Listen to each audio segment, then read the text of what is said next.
Primeiramente, gostaria de agradecer a professora Mariana, né, pelo convite. Eu fiquei muito feliz em receber o convite, porque, que nem ela falou, né, eu já tive desse outro lado, já participei, né, como mentora durante a graduação, e aí sempre eu estava nesses bastidores, né, e aí agora meio que está invertido um pouquinho os papéis. Então, muito obrigada. Eh, Aí, de antemão, já vou pedir desculpas, porque vocês estão vendo, né, tô no carro, tá a correria do final da residência. Estava começando, tinha preparado um slide para a gente ir acompanhando mais certinho, mas acabou que teve uns problemas. Mas enfim, acho que vai dar certo. Aí eu perguntei para a professora Mariana como a gente faria, e aí ela falou que nesse estilo bate-papo, e aí eu tô aqui para responder as dúvidas de vocês também. Bom, então, meu nome é Tainá, eh hoje eu consegui entregar todas as documentações, então aí hoje a gente já coloca como especialista nessa área, né, em urgência e trauma. A minha especialidade, então, foi na modalidade residência, que é uma pós-graduação lato sensu, que ela tem muitas horas, assim, então a carga horária total da residência, ela contabiliza 5.760 horas, sendo que dessas horas, 80% são horas práticas, né, na pós-graduação, onde a gente está realmente ali com os pacientes, nos hospitais regionais do DF, e as outras 20 horas são horas teóricas, né, que a gente faz prova, fala sobre alguns assuntos, assim, mais na teoria mesmo, para a gente conseguir aplicar na prática. Então, assim, a residência basicamente, assim, no modo geral é isso, uma pós-graduação lato sensu, que tem essa duração de 5.760 horas, que é um pouco diferenciada das outras pós-graduações que a gente vê, também lato sensu, mas que a carga horária total final, elas são de 360 horas. Então, assim, essa diferença de carga horária é uma coisa que ajuda muito, né, e que torna a residência uma pós-graduação diferencial mesmo. Então, na residência de urgência e trauma aqui do Distrito Federal, tem essa duração, né, de 2 anos, que é uma duração comum das residências multiprofissionais. E eu anotei aqui alguns pontos para a gente ir conversando um pouquinho. Na minha residência, a gente roda em diversos hospitais, vários cenários aqui do Distrito Federal. Então eu rodei no Hospital do Gama, rodei no Hospital da Ceilândia, rodei no Hospital de Base, no Paranoá, Agarram, e um local que foi diferencial, assim, que a turma anterior, né, meus R2 conseguiram e a gente continuou, ainda bem, foi o cenário do Serviço de Atendimento Móvel de Emergência, que foi o SAMU, né. Então a gente conseguiu passar um tempinho rodando no SAMU para atender a PH, que acaba que durante a graduação a gente só vê muito essa parte, assim, de APH mais, assim, só na parte teórica mesmo, eu nunca tinha vivenciado o APH na prática. E aí na residência eu tive essa oportunidade de passar 2 meses no SAMU, rodando mesmo nas viaturas, e aí eu consegui pegar um pouquinho mais desse APH.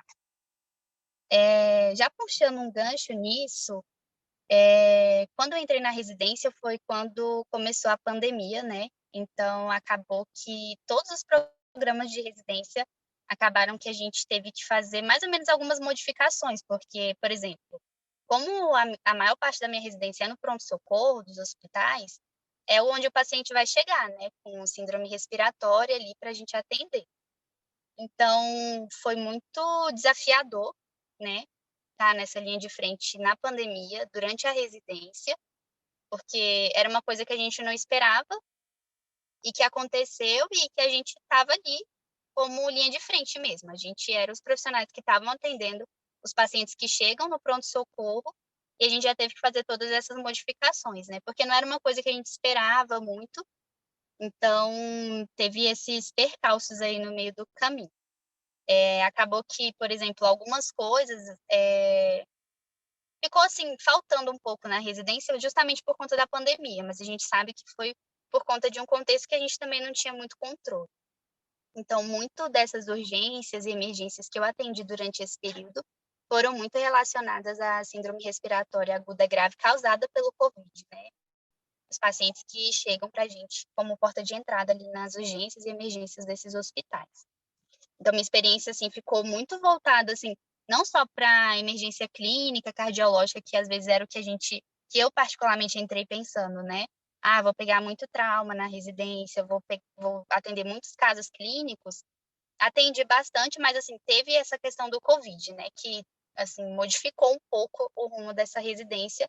Eu acho que em todos os programas, assim, os anos de 2000 quem entrou realmente na residência em 2020, 2022 e que está continuando ainda, a gente ainda sente, assim, dentro da residência a gente chama que são os residentes Covid, que o pessoal está falando, né, que está saindo residentes Covid.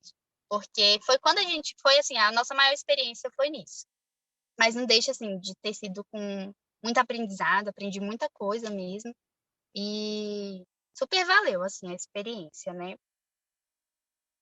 Bom, com relação, assim, à minha rotina na residência, é uma carga horária muito puxada, né, a gente tem que cumprir, 60 horas semanais, então toda semana a gente tem que cumprir essa carga horária, é uma carga horária muito pesada, a gente realmente fica muito cansado, e se a gente realmente não se organiza, assim, com relação ao nosso tempo, com relação ao que a gente tem que fazer além da residência, né, fora da residência, fica um pouco mais difícil. E eu particularmente, que saí da graduação, que era uma rotina completamente diferente, e entrei na residência, foram muitos desafios, assim, que eu passei, porque na minha turma tinham pessoas que já tinham trabalhado e tudo, e eu ainda não tinha tido essa experiência. Então eu saí da graduação, ingressei na residência, e já com uma carga horária muito pesada, né. Essas 60 horas na semana, ela é dividida aqui na secretaria, em 48 horas de cenário prático mesmo, que a gente está lá dentro do hospital, e a gente tem 12 horas teóricas também. Sendo que essas 12 horas teóricas a gente tem aqui na secretaria na segunda à tarde e na quinta à tarde. Então, nas segundas-feiras, a gente tem aulas com toda a equipe multiprofissional. Então, é enfermeiro, nutricionista e fisioterapeuta, todo mundo junto, nas segundas-feiras à tarde.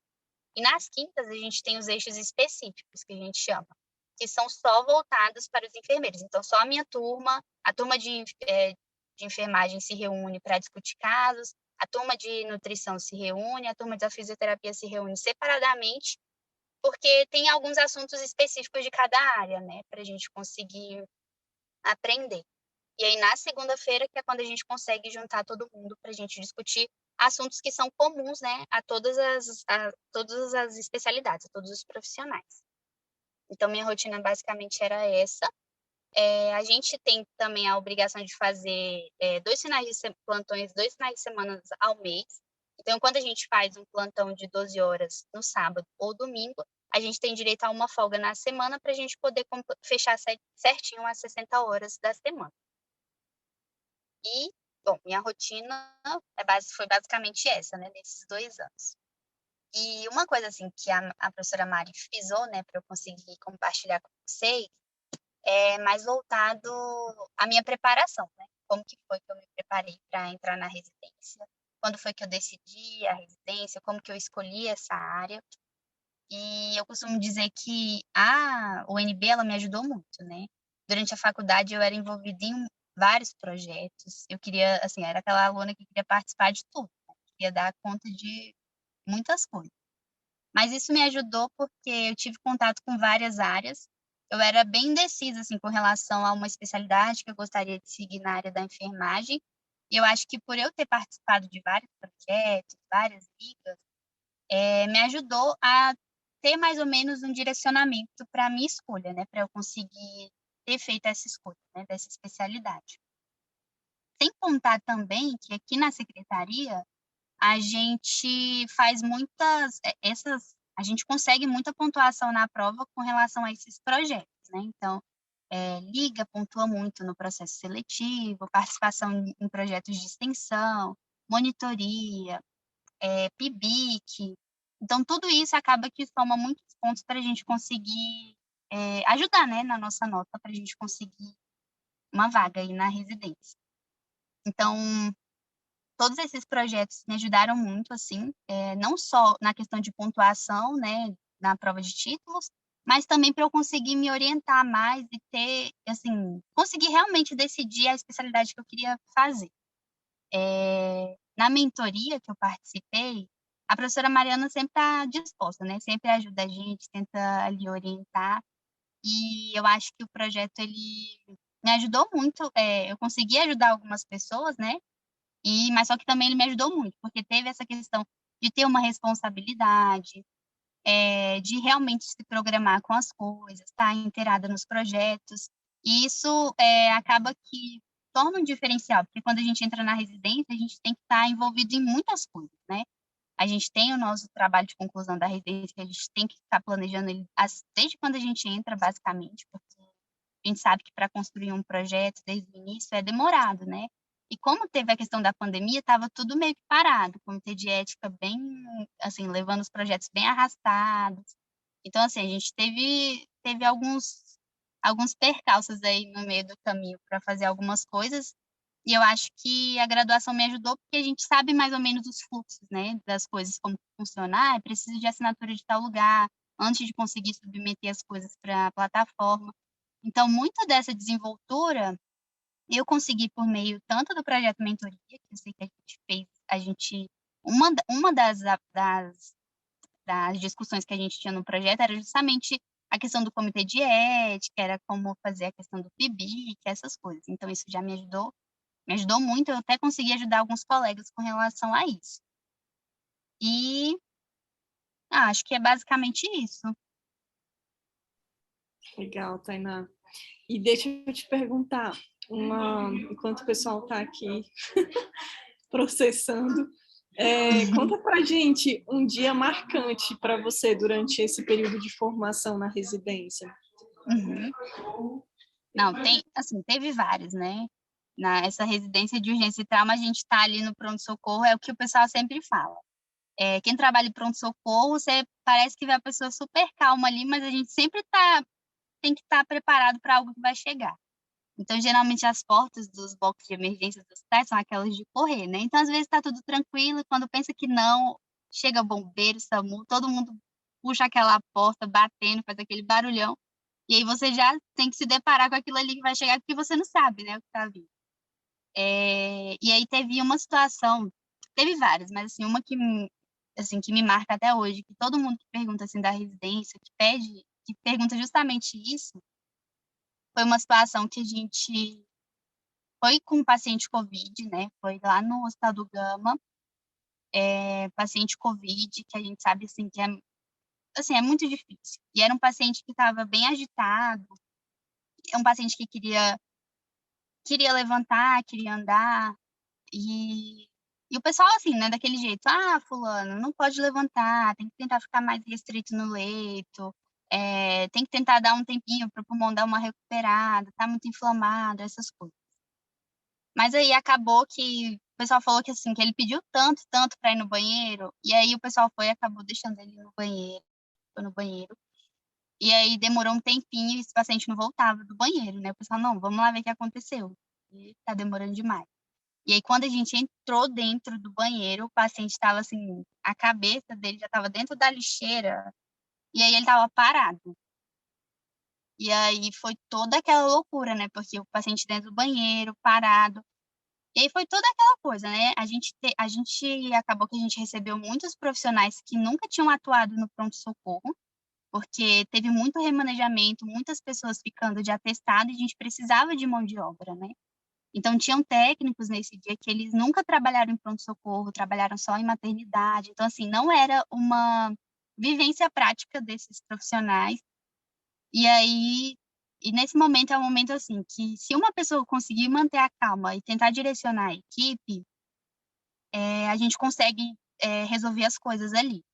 Porque, na verdade, nesse dia o pessoal foi chamar, eu nem estava escalada nesse setor, o pessoal foi chamar, pedir ajuda, né, foi chamar alguém para ajudar, e aí nesse dia foi eu junto com o meu staff, né, de dia, a gente foi lá, e chegou, estava aquela gritaria, sabe, o médico pedindo alguma coisa, e os técnicos sem saber o que fazer, e assim, aquela confusão, e o paciente ali, e assim, uma pessoa tentou ir para massagem, uma pessoa disse que ia ficar na medicação, o médico pedindo os materiais para entubar ali mesmo, no banheiro, mas assim, todo mundo meio desesperado, gritando e já se estressando, e quando eu cheguei, que eu olhei aquela situação, a primeira coisa que eu lembro de eu ter falado é falar assim: "Gente, calma, vamos tentar, assim, vamos lá, quem que tá na medicação é fulano, então beleza, essa pessoa tá na medicação. E aí o médico solicitando material para intubação, aí enquanto isso meu staff conseguiu preparar o material e trazer. E aí a gente foi tentando organizar a situação, porque realmente é uma situação que a gente não esperava, mas que estava ali, né? Que a gente tinha que tentar consertar aquilo ali. E depois a gente ia conversar a respeito, né, do que aconteceu. Então a gente tentou, foi se organizando, a gente organizou as pessoas que iam para a compressão, o médico foi para a ventilação, aí nessa hora já chegou o fisioterapeuta também para conseguir ajudar. E aí a gente foi tentando organizar um pouco mais a situação. E nessa situação o paciente ele retornou, né? O paciente teve retorno da circulação espontânea. E aí foi quando a gente foi, tentou, assim, foi um paciente bem grave, né? Mas assim, só dele ter voltado naquele primeiro momento e ter realmente conseguido levar um pouco a situação de uma forma um pouco diferente de como eu cheguei lá, isso para mim foi, assim, foi maravilhoso, né? Porque muitas vezes a gente sabe que quando a gente está na emergência, a gente sabe que a gente não vai conseguir ter esse retorno, né, do paciente em todas as situações. Muitas vezes a gente perde o paciente mesmo e a gente, no meu primeiro ano, eu ficava muito com aquele sentimento, né? Tipo, nossa, será que eu deixei passar alguma coisa? Será que tinha algo a mais que a gente poderia ter feito para esse paciente, alguma coisa? Mas nessa situação, como eu acho que a gente conseguiu meio que mudar um pouco a situação, quando a gente chegou, tava toda aquela gritaria, então o pessoal já estava sendo grosso uns com os outros, e assim, quando isso acontece no meio do atendimento, desestabiliza tudo. E aí a equipe fica desestabilizada, o pessoal fica estressado e a gente não consegue pensar junto.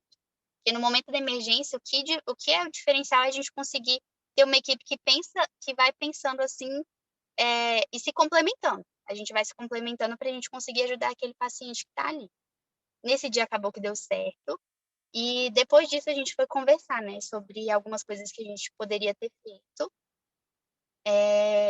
de diferente, né? Então foi aí que eu consegui ter uma visão assim, dessa situação eu tirei várias coisas, mas um aprendizado que eu tive foi essa questão gerencial também.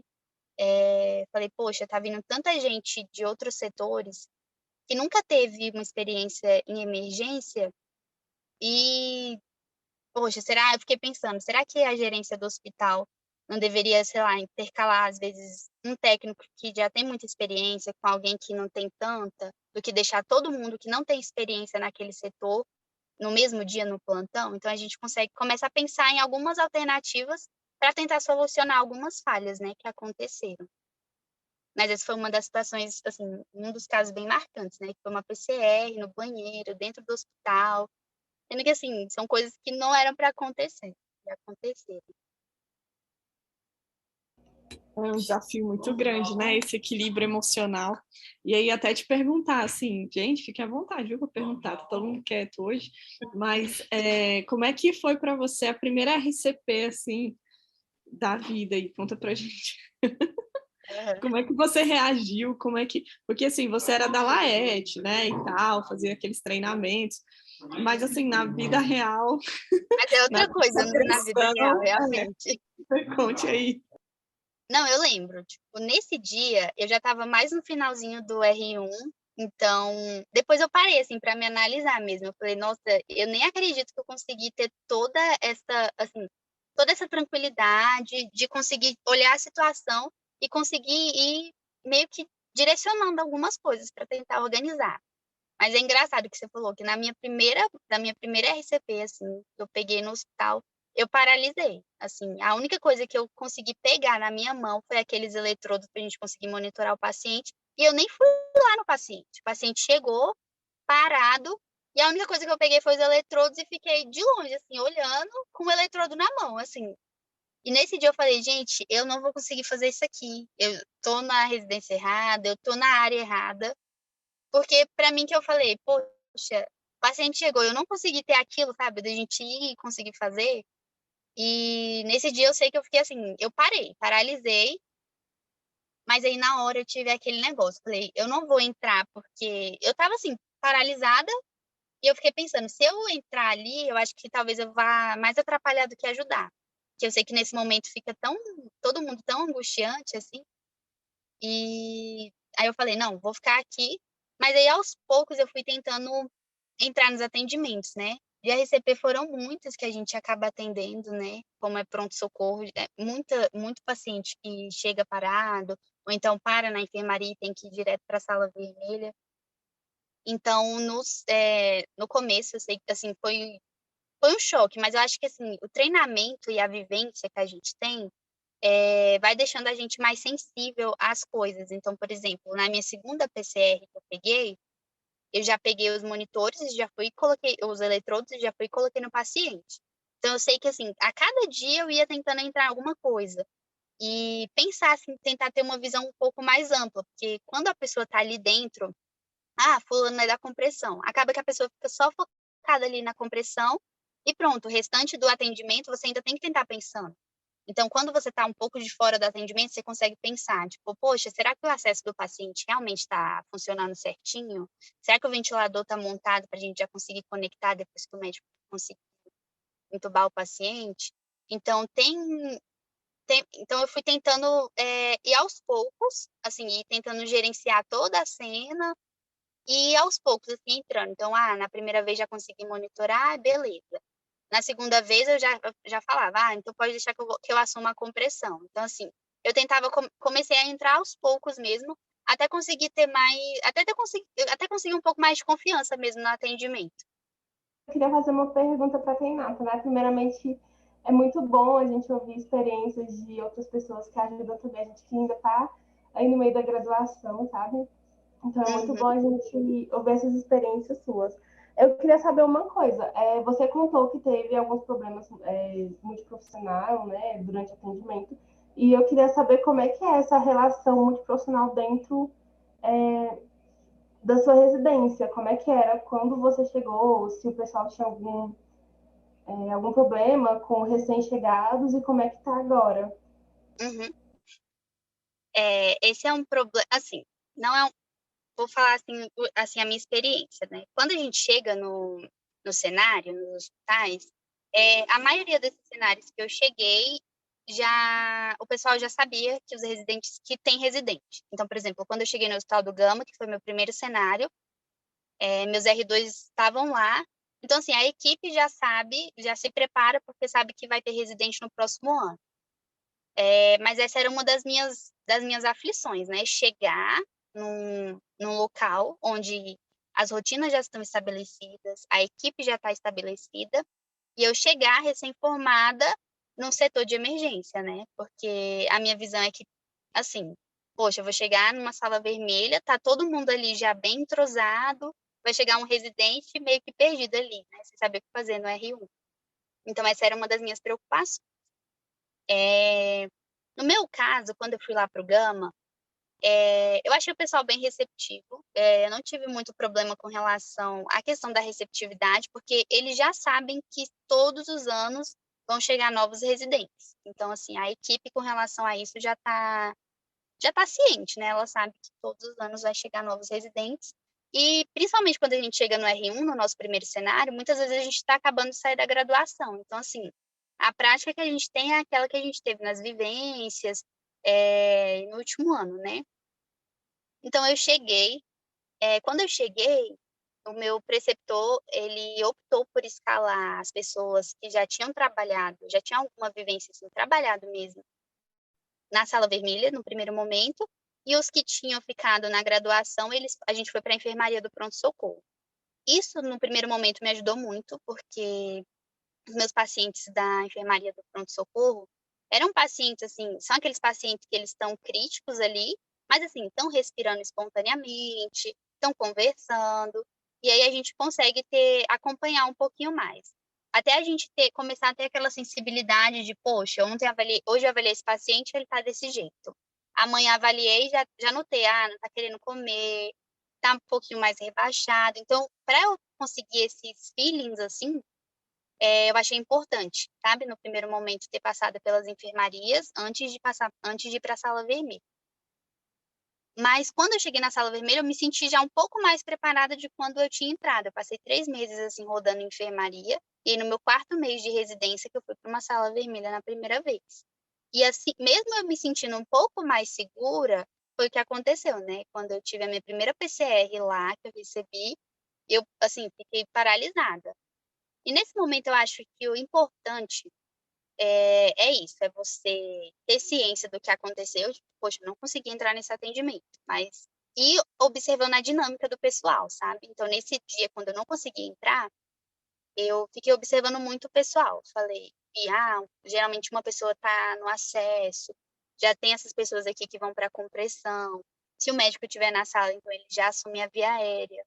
Então, eu comecei a prestar atenção em como a equipe já se organizava para esse atendimento, para que quando ocorresse o próximo, eu soubesse me direcionar exatamente aonde eu iria. Então, foi aos poucos, assim. Eu acho que uma coisa que é muito importante é o relacionamento que você acaba construindo com a equipe.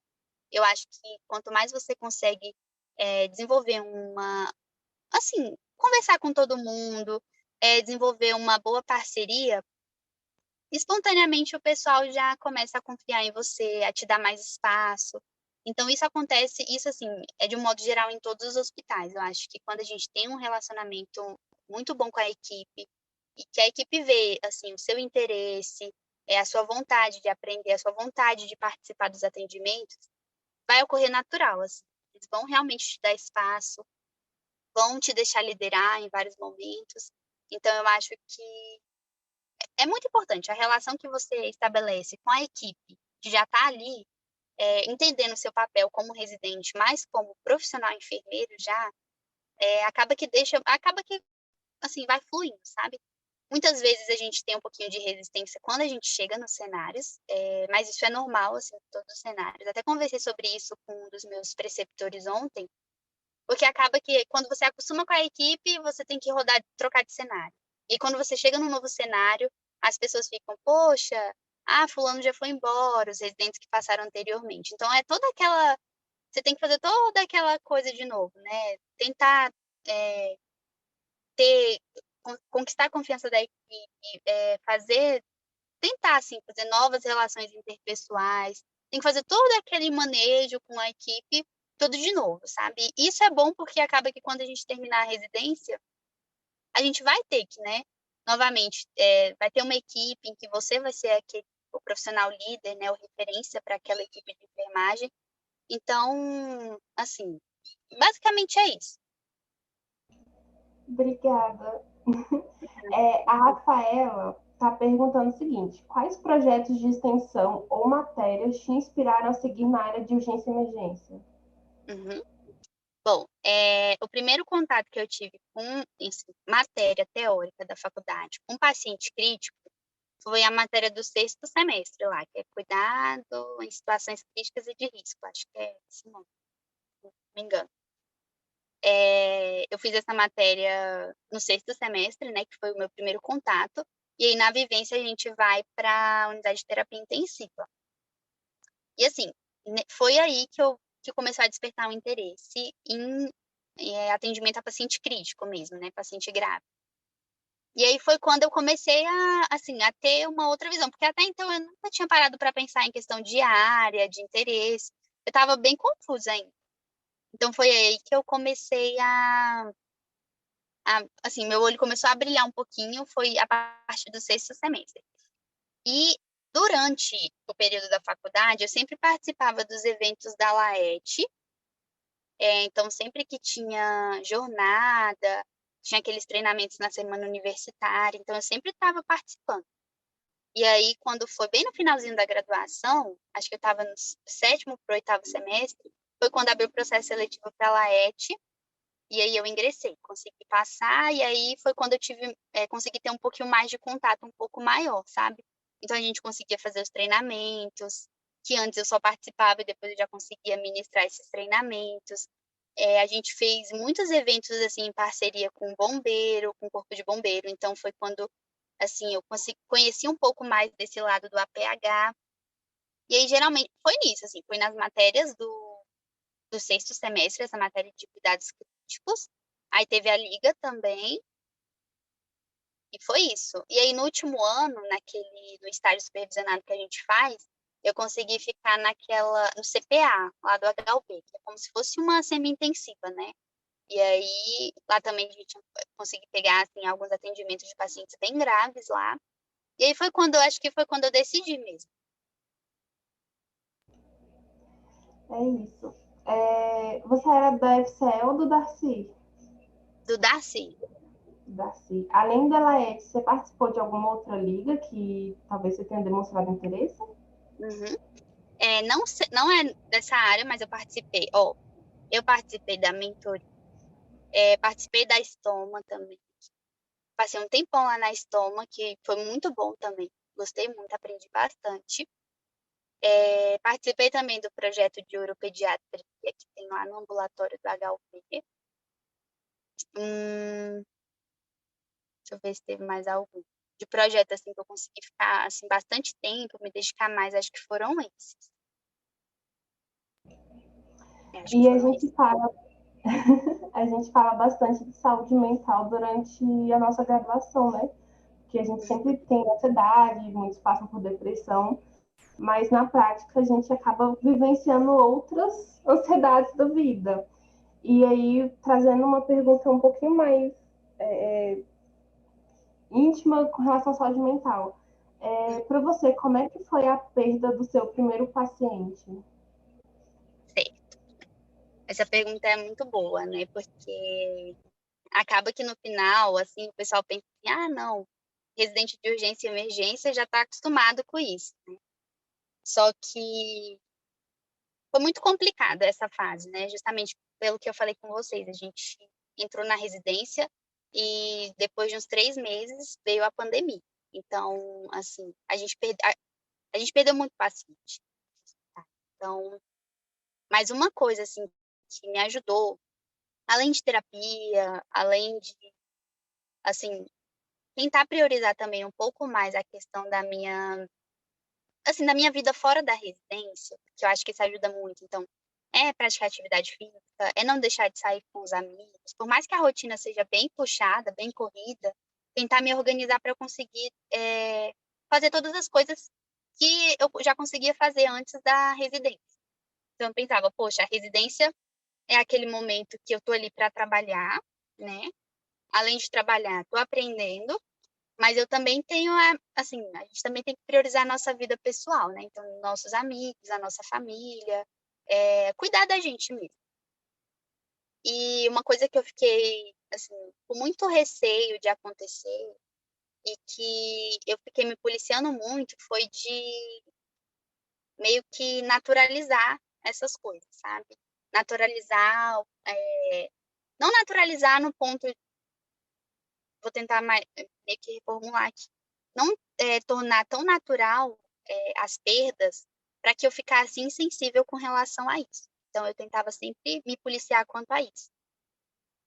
Muitas vezes a gente perde o paciente e que o familiar está logo ali, né, na porta da sala vermelha, e é simplesmente assim, você tentar não naturalizar isso. Você fala, poxa, a gente perdeu um paciente agora, mas a família está ali, né? Então, assim, de que forma a gente vai abordar essa família para a gente conseguir comunicar essa má notícia para eles, e ser sensível àquela dor daquela pessoa que fica, né? Porque o paciente foi, mas a pessoa ali, a família continua, né? Os filhos, o esposo, a mãe, pai, tá ali, né? Tentando continuar. Então, eu sempre me policiei, porque em alguns momentos durante a residência, eu já presenciei, já tive pacientes, assim, que a gente perdeu, infelizmente, e que a família estava ali fora, e que quando, sei lá, o enfermeiro ou o médico foi comunicar, comunicou de um jeito que eu ficava pensando, poxa, não era assim que eu gostaria de receber a notícia de uma pessoa muito próxima a mim que acabou de falecer. Então, muitas vezes como acontece muitas vezes, em muitos casos, acaba que muitos profissionais vão assim, falando, é mais um paciente, né? É mais uma pessoa. Só que nesses 2 anos de residência, uma coisa que me ajudou, assim, foi a me importar, né, com aquilo. O primeiro paciente que eu perdi na residência foi nos primeiros meses mesmo. Foi um paciente que ele estava na enfermaria e que o filho, até então, estava ele e o filho lá, o filho estava de acompanhante dele, era um paciente cardiopata, o filho estava junto com ele. O filho disse que ia em casa para resolver algumas coisas, mas que voltava.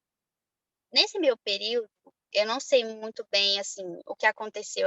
São enfermarias muito grandes, né? Muitos pacientes, acabam que muitos pacientes ficam sem ser vistos, né? Quando a gente tem um déficit profissional. E, assim, muitas coisas acontecem, né, na Secretaria de Saúde, às vezes por falta de um melhor gerenciamento mesmo. E aí esse paciente ficou sem ser visto por um tempo, e aí uma do pessoal, daquelas tias que entregam a comida, sabe, para os pacientes, as copeiras, elas foram lá entregar a comida desse paciente, e aí elas foram e me chamaram. Ela falou: oi, você é enfermeira? Eu falei: sou enfermeira residente que está aqui. Ela falou: não, então, eu fui entregar ali a comida para um paciente, e o paciente, ele não está se mexendo, assim, ele não fala comigo. E aí, na mesma hora, eu já falei: não, vamos lá ver o que é. E aí, quando eu cheguei lá, o paciente estava parado mesmo. E aí, nisso, foi toda aquela correria, né? Começa a reanimar e vai levando para a sala vermelha para a gente tentar, né, reanimar com um pouco mais de recurso, porque na enfermaria a gente não tem ventilador, não tem monitor, essas coisas. Então, tem que ir para a sala vermelha. A gente foi. E aí, o paciente, infelizmente, ele não voltou, o paciente morreu. E aí, logo depois, o filho chegou. Então, esse foi um dos casos também que me marcou muito, porque nesse dia, assim, foi um dos primeiros dias, e eu senti muito, né, assim, essa questão da perda, e o filho olhar para mim e falar: poxa, eu só fui em casa, o que aconteceu? E eu fiquei ali naquela, né, sem saber muito bem o que explicar, o que falar para ele. Porque muitas vezes a gente não tem a resposta que a pessoa espera, né? Muitas vezes acontecem coisas e a gente realmente não sabe explicar o que aconteceu. E nesse momento, os familiares muitas vezes só querem uma resposta, né? E muitas vezes a gente não consegue dar. Então, esse dia também foi um dos dias que eu me coloquei, assim, muito na dúvida. Falei: não sei se eu vou conseguir viver isso nesses 2 anos, mas no decorrer do tempo eu fui tentando me perceber, sabe? Quando essas coisas aconteciam, tentando buscar referências de profissionais que conseguiam transmitir essas notícias de uma forma um pouco mais leve, uma forma que acolha mais, né, essas pessoas, e diferenciar daqueles profissionais que realmente falam de uma forma que, assim, né, como se fosse só mais um paciente. Então, eu acho que é mais essa questão da gente tentar se sensibilizar com a dor daquelas pessoas que ficam, né, dos pacientes que acontecem, que vão a óbito, e principalmente nessa pandemia, porque na pandemia a gente acabou perdendo muito paciente, né? E às vezes o paciente chegava todo ofegante, respirando, mas conversando, e muitas vezes a gente tinha aquele negócio: ai, não pode trazer a família por conta do risco de contaminação e tudo, mas a gente já pensava, né? A gente não sabe como que vai ser, a gente não sabe se esse paciente vai sair daqui, a gente não sabe, assim, era muito aquela, né? A gente não sabe dar certeza para os parentes, né, e para as pessoas. Então, muitas vezes a gente tinha todo aquele protocolo da pessoa falar: não, então vamos lá, põe máscara, tudo para a pessoa conseguir, né, ir falar, e ver, e trocar a mensagem, né? Porque muitas vezes foi a última mensagem que a pessoa trocou, mas que às vezes foi muito importante, né, para ter aquela força para a pessoa conseguir lutar, assim, com um pouco mais de força, né, pelo que ela estava passando. São muitos desafios, né? Muitos. Porque tem a questão técnica da habilidade, que isso você vai construindo, conquistando aos poucos, mas tem também toda essa questão do equilíbrio emocional, de lidar com a perda, né? De lidar com a ansiedade, com o desespero do outro, né? E com o nosso também, né? Enquanto profissional. É muito desafiador, assim. Realmente é uma área, assim, que não é para qualquer pessoa, né? E Mas aí, é muito disso, acho que a gente vai se preparando, sabe, professora? Durante, assim, vai acontecendo essas situações, e às vezes, em alguns momentos a gente é obrigado a lidar com aquilo, porque às vezes é você que está ali naquele momento, às vezes, que nem já aconteceu, eu era a enfermeira que estava ali, eu estava sem staff, e aí a gente estava, assim, um paciente que estava em insuficiência respiratória mesmo, já ia ser entubado, e todo mundo naquela correria para tentar entubar logo, e ele olhou para mim e falou assim: não, deixa eu falar com a minha neta, porque minha netinha tem 3 anos e não sei o quê. E todo mundo já ali preparado, né? Então, assim, meio que você meio que para um pouco o procedimento e fala: não, gente, então vamos deixar ele falar rapidinho. Porque a gente estava muito naquele escuro, né? A gente não sabia o que ia acontecer.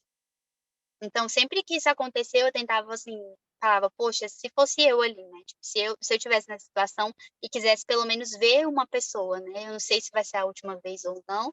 Então, é você ter muito essa sensibilidade. Muitas vezes o pessoal fala, o pessoal do pronto-socorro é tudo.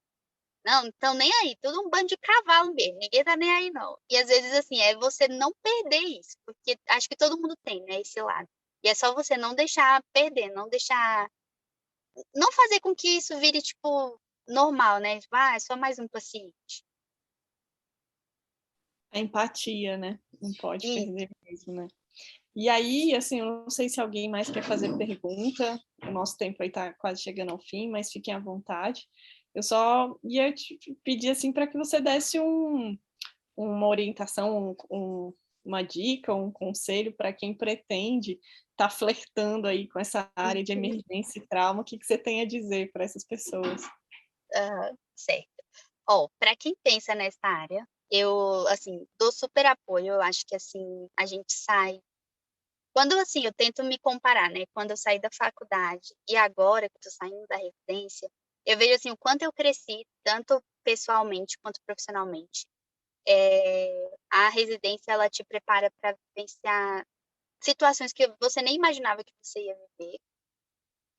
Eu acredito que a residência, para quem quer mesmo essa área assistencial, eu acho que é a melhor forma de pós-graduação, justamente pela a quantidade de carga horária, principalmente a quantidade de carga horária prática nos cenários. E assim, eu super indico a residência, né? A gente passa por uns problemas, é a questão das 60 horas, são algumas coisas na residência que a gente fica assim, poxa, não funciona tão bem, que a gente tenta mudar. Mas são coisas que a gente vai, assim, levando e, assim, e no final dá tudo certo. Eu pensei que dos primeiros dias eu falava, gente, eu não vou passar, eu não vou conseguir essa residência, assim, eu não tenho condições. E aí hoje eu tô aqui, entregando a documentação, entregando a questão do trabalho de conclusão. E, assim, é um alívio, né, por ter conseguido passar por esses 2 anos, que foram muito desafiadores, que com a pandemia foi mais desafiador ainda. Mas chegar no final e ver, assim, você acaba fazendo uma retrospectiva, né, de como você entrou, dessa questão da confiança e tudo. Então, assim, eu indico demais. Para quem quer entrar na urgência, é aí que eu indico mais ainda. Até quem não pensa, pode ir para urgência e emergência. Eu acho que uma das coisas boas, assim, que me fez escolher também a residência foi porque eu pensei, poxa, é muito dinâmico, né, o pronto-socorro. Então, você vê um paciente hoje, amanhã esse paciente já pode não estar aqui e você já está recebendo outros. Dessa questão dessa dinâmica do PS, foi uma das coisas que eu mais gostei, assim, que eu me apaixonei, na verdade, porque a gente acaba que alguns pacientes ficam muito com a gente, mas a gente, assim, o objetivo é a gente conseguir dar vazão para esses pacientes, ou para a unidade de internação, ou para a unidade de terapia intensiva, para a gente conseguir receber novos, né? Porque o pronto-socorro é aquele lugar que não para, a gente está sempre recebendo paciente. Então, eu super indico tanto a residência como pós-graduação, principalmente para quem está saindo da faculdade. Eu saí da faculdade no meio do ano e eu achei, assim, na minha cabeça eu pensei que ia ser mais fácil conseguir um emprego, sabe, nos hospitais particulares. Para mim não foi. Então foi no momento que eu falei, poxa, a residência é uma oportunidade para mim. É a oportunidade que eu vou ter de trabalhar, ter meu dinheiro e conseguir aprender, né? Não parar de estudar. E aí foi isso que eu consegui pesar. E aí que bom que deu certo, né? E eu recomendo demais. Gratidão, Tainá. Gente, hoje vocês estão mais quietinhos aí. É feriado, prof. É carnaval. O pessoal deve estar todo mundo. Tainá, quanto tempo? Oi, O tempo tudo bem? passou rápido, tudo. Passou, né? Olha aí. Eu tenho uma pergunta para você, pegando o gancho em relação às mortes, né? Porque durante a minha graduação, antes da pandemia, eu fiquei no CPA. E o meu ciclo foi o ciclo que mais presenciou mortes, né? Cheguei até a participar em PCR. Então, eu percebi que muitos profissionais se culpavam. Eles ficavam, ai, minha nossa, a culpa é minha. Então, eu fiz até uma disciplina optativa que eu indico a todo mundo fazer saúde e espiritualidade, que a gente aprende sobre o coping religioso e espiritual. que acaba que diante de uma situação muito dificultante, né, para aquela pessoa, ela acaba pegando as suas crenças. Ela pode ser positiva, ajudando até a sua saúde laboral, psicológica, em que você diminui a sua culpa, você acaba vendo, né, no caso, alguns estudos atuais, eles trazem, vendo o paciente não apenas como uma estatística, né, como você comentou, ou de forma negativa, como foi a minha experiência com alguns profissionais de lá, que muitos se culpavam, muitos se autocondenavam conforme as suas crenças, né? Então, os enfermeiros e as enfermeiras gestoras, eles faziam reuniões constantes quando tinha muitas mortes.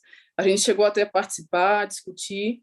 Aí eu gostaria de saber se você teve essa oportunidade de ter reunião com a equipe, né, na assistência, na gerência, como é que foi essas estratégias de poder lidar com essas mortes, porque durante a nossa graduação a gente tem disciplina sobre morte, mas é sobre a história da morte, não como a gente elaborar estratégia psicológica para poder enfrentar realmente aquela situação. Olha, Jéssica, não são em todos os hospitais que eu tive isso, mas em alguns a gente tem uma... Na verdade, não se aplica somente aos pacientes que acabam falecendo. São todos os tipos de atendimento. Lá no hospital de base, no centro de trauma. Lá a gente tem o debriefing, que a gente chama. É como se fosse como se for, assim, termina o atendimento e a gente vai conversar sobre esse atendimento, sabe? Então, assim, como lá geralmente a gente pega muito causa de trauma, então, depois desse atendimento inicial, que a gente consegue estabilizar o paciente, a gente vai buscar, né? Vai ver os pontos positivos e negativos da equipe, de um modo geral. Isso ajuda muito, porque a gente consegue ver, poxa, a gente não priorizou tal coisa que deveria ter sido priorizada no momento. Então, no próximo, a gente já sabe onde a gente errou mais ou menos. Então, esse debriefing que a gente chama, que a gente faz, principalmente no hospital de base, que foi quando ele ajuda muito, porque quando o paciente vai a óbito, por exemplo, é o momento que a gente tem de ver as nossas potencialidades e as nossas fragilidades perante aquele atendimento. Em muitas dessas discussões que a gente tem no pós-atendimento, a gente consegue ter uma visão da equipe multi, porque geralmente participa médico, técnico de enfermagem, fisioterapeuta, nutricionista. Então, todo mundo participa dessa reunião após os atendimentos. E aí a gente consegue ver justamente isso, sabe? E enaltecer as potencialidades da equipe. Porque senão acontece muito isso que você falou, né? A questão da culpa. E uma coisa que a gente tem que entender é que a gente está passível de erro. A gente é passível de erro, na verdade. Vai chegar paciente que você não vai saber manejar, alguma situação que você nunca viu, nunca ouviu falar. Então, muito disso acontece, mas esse debriefing que a gente faz depois dos atendimentos é justamente o momento que a gente aprende muito, a gente vê o que a gente errou e o que a gente pode levar e melhorar nos próximos atendimentos e enaltecer mesmo as potencialidades da equipe. Eu acho que é um mecanismo que a gente faz para a gente tirar um pouco desse peso, sabe? De quando não dá certo. Perfeito. Respondido, Jéssica? Sim. Tá bom. Fico muito feliz, gente, de ter ajudado, de verdade. Qualquer dúvida, eu estou super à disposição para tirar a dúvida da residência, esse processo, né, que a gente passa, essa transição, né, da graduação. Gratidão enorme. Muito sucesso para você, Beijoca. Obrigada por você compartilhar um pouquinho da sua história conosco. E a mentoria vai estar sempre de portas abertas, com muito orgulho de você sempre. Obrigada, prof. Muito obrigada mesmo. Beijo, tchau, gente. Bom feriado aí para vocês também. Tchau, obrigada, Tainá. Tchau, gente. Obrigada, Tainá.